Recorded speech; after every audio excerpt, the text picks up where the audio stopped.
शंख घरात ठेवणे अत्यंत शुभ मानले जाते.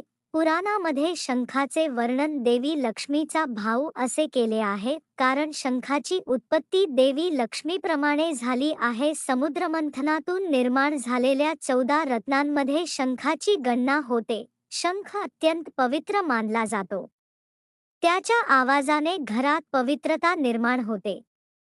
चला तर जाणून घेऊया शंख व त्याबद्दल सविस्तर माहिती. शंख घरामध्ये ठेवल्याने सौभाग्य, धन आणि समृद्धी आकर्षित होते. धार्मिक मान्यतेनुसार शिवरात्री किंवा नवरात्रीच्या शुभ दिवशी शंख घरातील मंदिरात ठेवावा.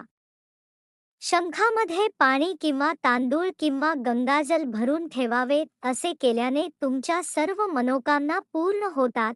घरातील नकारात्मक ऊर्जा दूर करण्यासाठी घरभर शंखाने पाणी शिंपडा. घरामध्ये शंख राहिल्याने देवी सरस्वतीला जागृत करून ज्ञान प्राप्त करता येते.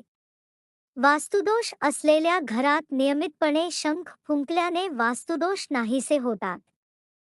मंदिरात शंख नेहमी मूर्तींकडे तोंड करून ठेवा. शंख त्याच्या उघड्या भागासह वरच्या बाजूस ठेवावा व प्रार्थनेदरम्यान फुंकलेला शंख देवतांना जल अर्पण करण्यासाठी वापरू नये. पवित्र पाण्याने दररोज शंख स्वच्छ करावा आणि पांढऱ्या किंवा लाल रंगाच्या कापडाने झाकून ठेवावा. पूजेच्या ठिकाणी शंख नेहमी पाण्याने भरलेला असावा. भगवान शंकराला जल अर्पण करण्यासाठी शंख वापरू नये. घरातील मंदिरात कधीही पूजेसाठी 2 शंख एकत्र ठेवू नयेत. जमिनीवर कधीही शंख ठेवू नका, कारण तो देवतेसारखा आहे.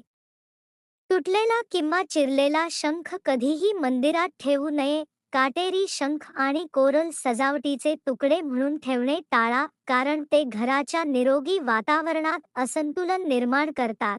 माहिती आवडल्यास लाईक व शेअर नक्की करा. धन्यवाद.